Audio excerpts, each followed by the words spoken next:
ఆ రోజు తెల్లవారుజామున రైతులు కానీ, మా బాబాయిని చూసుండకపోతే పరిస్థితి ఏమయ్యేదో అర్థం గాట్లేదు. ఇది చిన్నప్పటి నుంచి మేము వినుకుంటూ వచ్చిన కథ. మీకోసం జెప్తున్నాను వినండి. మా బాబాయి వాళ్ళ బెస్ట్ ఫ్రెండ్ పెళ్ళికి వెళ్ళి రిటర్న్ వచ్చేటప్పుడు ఒక చిన్న ఊర్లో ఒక కుందేలు పిల్ల కనిపించిందంట. కుందేలు చూడ్డానికి ఎంతో చక్కగా ఉందంట. బండికి అడ్డొచ్చి నించుందంట. మా బాబాయ్ అప్పుడు ఈ కుందేలుని ఇంటికి తీసుకెళ్తే పిల్లలు ఆడుకుంటారు గదా అని దాన్నైతే వెంబడించడం స్టార్ట్ చేశారంట. దాన్ని ఎంతసేపు దాని వెనకాల తిరిగినా గూడా దొరకట్లేదంట. మా బాబాయ్ అయితే ఇది బండి సౌండ్‌కి భయపడి, లైట్‌కి భయపడి అలా పరిగెత్తుతుందేమో, కొంచెం పక్కకు ఆపి చూద్దాము, ఒక్కతే ఉంది గదా, తప్పిపోయినట్టుంది అనేసి బండైతే పక్కకు ఆపి కాసేపు చూశాడంట. మా బాబాయ్ బండి ఆపి దిగినంత సేపు అది దూరంగా ఒక దగ్గర నించుందంట. మళ్ళీ మాయమైపోయిందంట. ఇలా కాదు అనేసి మళ్ళీ ఆ స్కూటర్ వేసుకొని అది ఎక్కడుందో వెతకడం స్టార్ట్ చేశాడంట. ఎంతసేపైనా తను తిరుగుతున్న దారిలోనే తిరుగుతున్నట్టు అనిపించిందంట. మా బాబాయ్‌కి ఇదేదో కొంచెం తేడాగా ఉంది అనిపించి కొంచెం భయపడ్డాడంట. కానీ కాసేపటికి ఆ కుందేలు పిల్ల మళ్ళీ కనిపించేసరికి మళ్ళీ దాని వెనకైతే ప్రయాణం చేయడం సాగించారు. కాసేపు అయిన తర్వాత ఆ కుందేలు పిల్ల ఒక దగ్గరైతే కనిపించింది. అప్పుడే కొంచెం లైట్‌గా తెల్లవారుతుందంట. ఈరోజు ఎలాగైనా ఈ కుందేలుని పట్టుకోవాల్సిందే అని దాని వెనకాల మళ్ళీ పరిగెత్తడం స్టార్ట్ చేశారంట. అప్పుడే లైట్‌గా సన్‌రైజ్ అవుతుందంట. అందరూ పొలాలకి పనిలోకి వెళ్తున్నారు.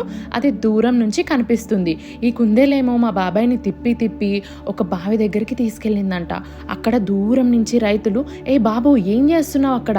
అక్కడే ఉండు, కదలొద్దు, మేము వచ్చే వరకు అక్కడే ఉండు" అని వాళ్ళు మా బాబాయ్ దగ్గరకు వచ్చారంట. వచ్చి మా బాబాయ్ జరిగిన కథంతా చెప్పాడంట. చెప్పిన తర్వాత వాళ్ళు చెప్పిన కథ వినైతే మా బాబాయ్ షాక్ అయిపోయాడంట. భయంతో వణికిపోయాడంట. ఇక్కడ ఒక కుందేలు పిల్ల తిరుగుతూ ఉంటుంది.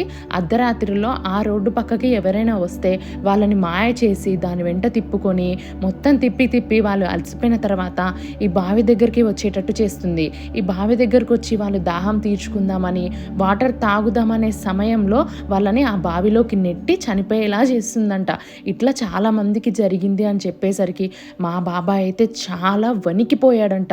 ఆయనకి నైట్ నుంచి ఉదయం వరకు అది ఎలా తిప్పిందో అవన్నీ గుర్తు తెచ్చుకొని చాలా భయపడ్డారంట. ఆ రైతులైతే తెల్లవారే జాము వరకు మా బాబాయ్ని వాళ్ళ దగ్గర పెట్టుకొని తెల్లారిన తర్వాత ఒక బస్సులో తీసుకొని ఇంటికి తీసుకొచ్చారంట.